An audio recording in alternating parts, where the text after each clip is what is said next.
आता बघूयात पुणे जिल्ह्यातील टॉप 9 बातम्या। पुणे महापालिकेचा आज अमृत महोत्सवी वर्धापन दिन। महापालिकेला 75 वर्ष पूर्ण। पालिकेकडून यामुळे स्नेह मेळाव्याचंही आयोजन। पुणे पालिकेचे अंदाजपत्रक मार्च महिन्यामध्ये सादर होणार, तर सलग 4थ्या वर्षी मार्च महिन्यामध्ये हे अंदाजपत्रक। पुणे शहरातील 17 रस्ते सुपरफास्ट होणार। वाहतूक कोंडी कमी करून वाहतुकीचा वेग वाढवण्यासाठी पालिका मिशन 17 पूर्ण करणार। पुण्यातील जीबीएस बाधित गावांना शुद्ध पाण्याचा पुरवठा, तर आजाराचा प्रादुर्भाव रोखण्यासाठी 12 गावांना शुद्ध पाणी दिलं जाणार। पालिकेकडून पहिल्या टप्प्यातील कामासाठी शासनाकडे 606 कोटींच्या निधीची मागणी। पुणे विद्यापीठातील पदवी आणि पदव्युत्तर प्रवेश प्रक्रिया जाहीर। पदव्युत्तर प्रवेश प्रक्रिया ही आता 18 ते 20 मार्च दरम्यान परीक्षा होणार, तर पदवीच्या अभ्यासक्रमासाठी 4 एप्रिलला प्रवेश परीक्षा।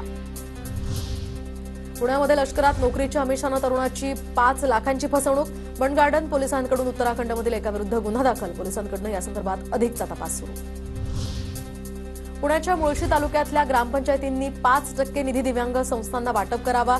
मुळशी दिव्यांग कल्याण संस्थेची मागणी, तर पंचायत समितीच्या गटविकास अधिकाऱ्यांना मागणीचं निवेदन।